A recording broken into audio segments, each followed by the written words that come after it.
Meus amores, dando prosseguimento às métricas utilizadas em classificação binária, falta falar sobre as curvas AUAC e ROC.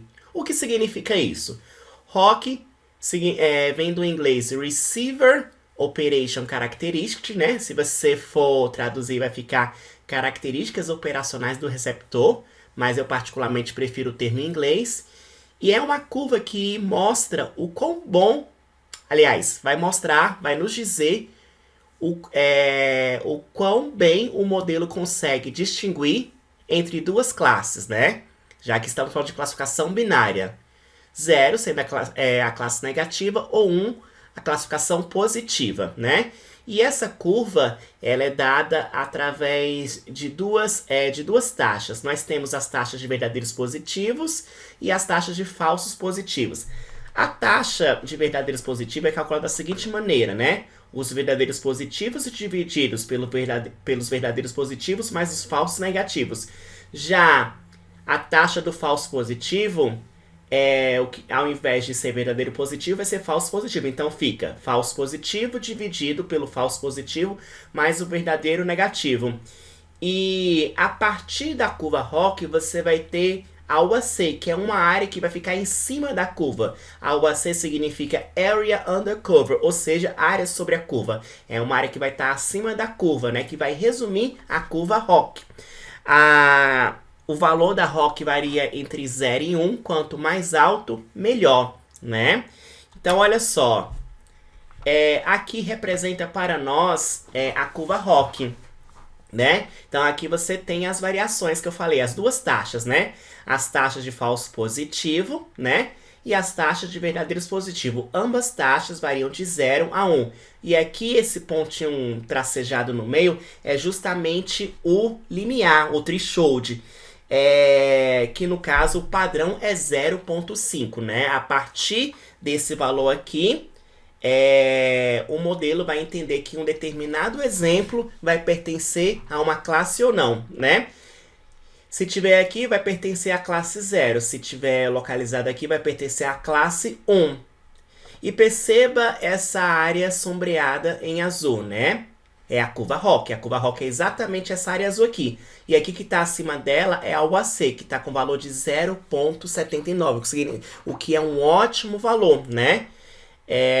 Quanto mais alto, melhor. Varia de 0 a 100. Se está 0,79, significa que o modelo está conseguindo diferenciar bem a classe positiva e a classe negativa.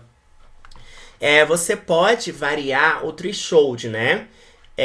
O valor padrão é 0,5, mas você pode testar outros limites, né?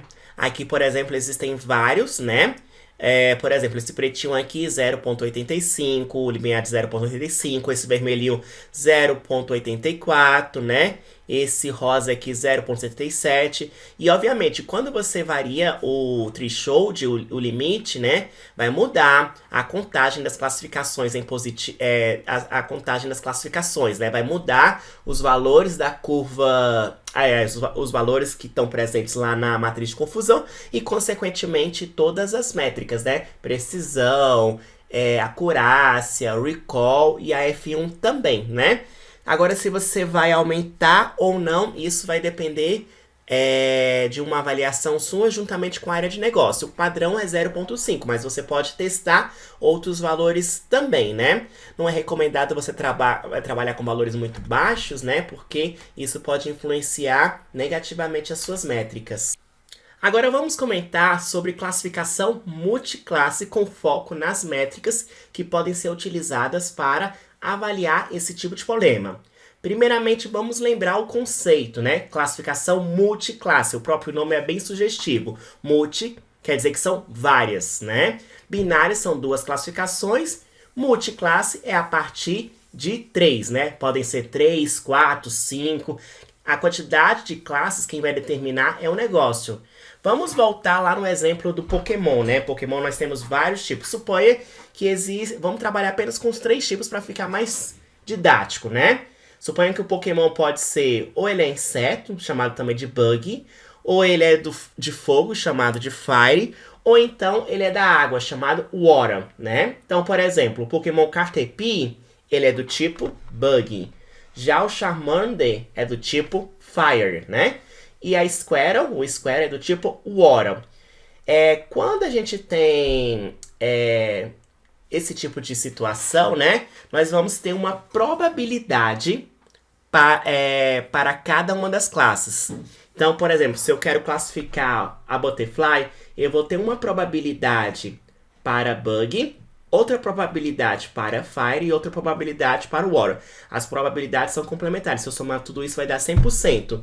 E a campeão é justamente o que tem a maior probabilidade. Neste caso aqui, Butterfly, 60% de chance, né, de probabilidade de ser do tipo Bug. Logo, nós podemos dizer que esse Pokémon é do tipo Bug. Isso já não acontece com Blastoise. Blastoise tem 90% de probabilidade de ser do tipo Água, né? Se você somar aqui 0.90 com 0.5, 0.5 vai dar 100%. Beleza? Na classificação binária, vale o mesmo conceito, né? A gente tem a probabilidade para cada uma das classes. E o que tem maior probabilidade vai ser a classe campeão, né? Considere aqui que eu estou trabalhando com threshold de 0.5, beleza? Aí existem dois algoritmos que podem ser utilizados, né? Na verdade, dois tipos de algoritmos que podem ser utilizados para classificação multiclasse. Um é chamado One versus Rest, chamado OVR, ou multinomial. O algoritmo One versus Rest, eles vão treinar diversas funções. Na verdade, ele vai criar diversas funções de classificação binária para cada classe. Então, se você tem 3 classes, vão ser construídas 3 funções, né? Se tiver 8 classes, vão ser 8 funções, né? Funções para classificação binária. Então, olha só. No nosso caso, nós temos 3 classes, né? Ou ele é Bug, ou ele é Fire, ou ele é Water. Então, eu vou ter 3 funções. Uma função para classificar ele como Bug, sim ou não, é uma classificação binária. Outro para classificar como Fire, né? Probabilidade sim ou não. E por último, uma função para dizer, né, se é da água ou não. Então, são 3 funções e cada função trabalha como se fosse uma classificação binária, entendeu? Então, no final, você vai ter várias funções, né? É uma função só, mas vai derivar em várias funções. E o número de funções é correspondente ao número de classes. Se tiver 8 classes, são 8 funções. E cada função vai ser para detectar a classificação binária da classe em questão. Entendeu? Já o algoritmo multinomial, ele vai treinar uma única função que retorna vários valores. E esses valores vão representar o vetor de distribuição de probabilidades. No nosso exemplo aqui, como são 3 classes, a função poderia ser descrito dessa maneira. Aqui representa a classe 0, aqui representa a classe 1 e aqui representa a classe 2. E no final eu vou ter um único vetor com probabilidades. Ó, isso aqui é a probabilidade de ser da classe 0, probabilidade de ser da classe 1 e a probabilidade de ser da classe 2. Né? A classe com maior probabilidade é a primeira. Então, por exemplo, o Butterfly aqui, ele é do tipo Bug porque é a classe que tem maior probabilidade. Deixa eu até corrigir isso aqui rapidinho. Bug. Beleza?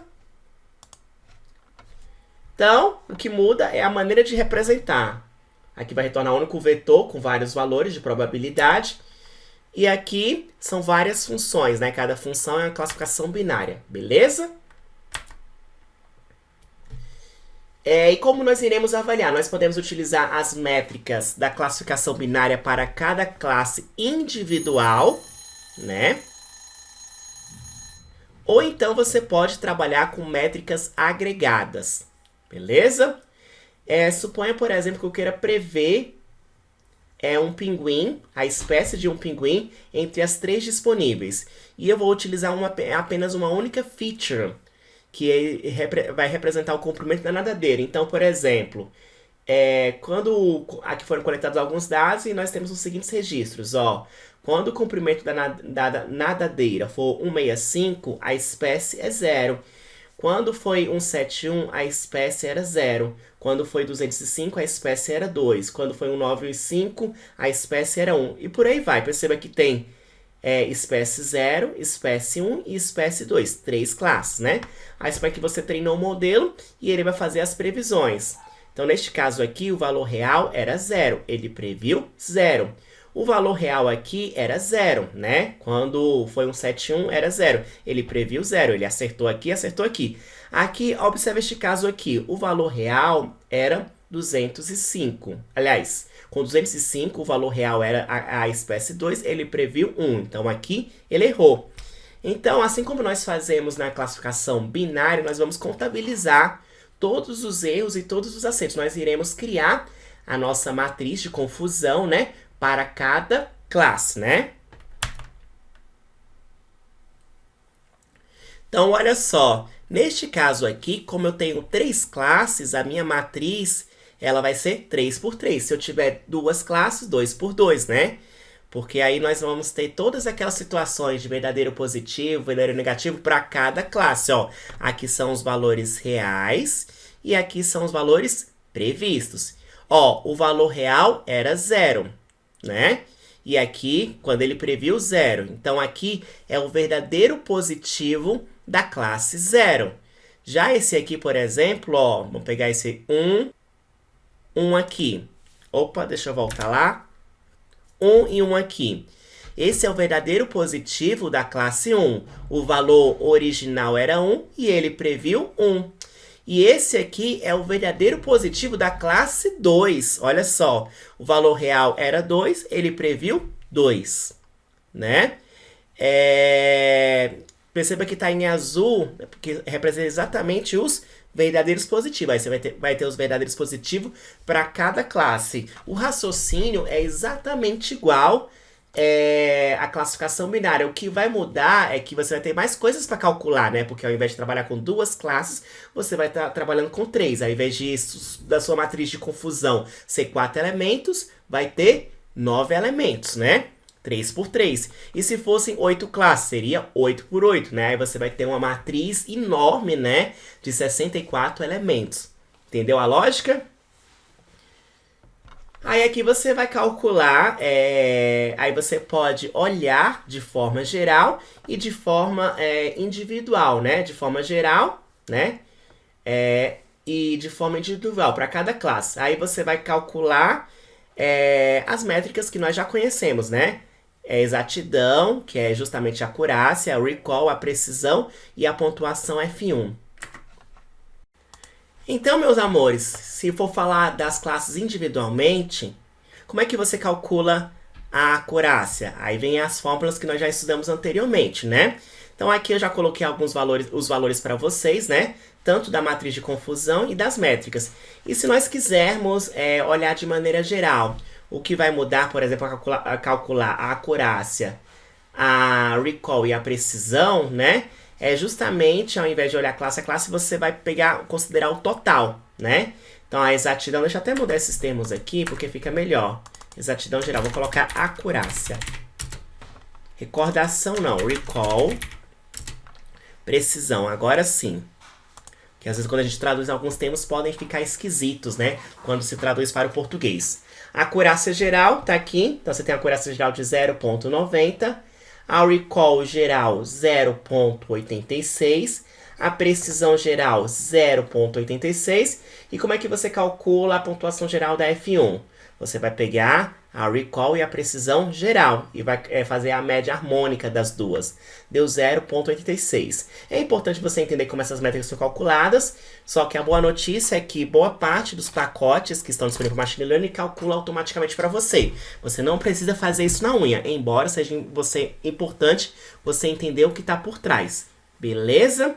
Eu recomendo vocês pausarem o vídeo neste momento e tentar chegar nesses valores aqui, né?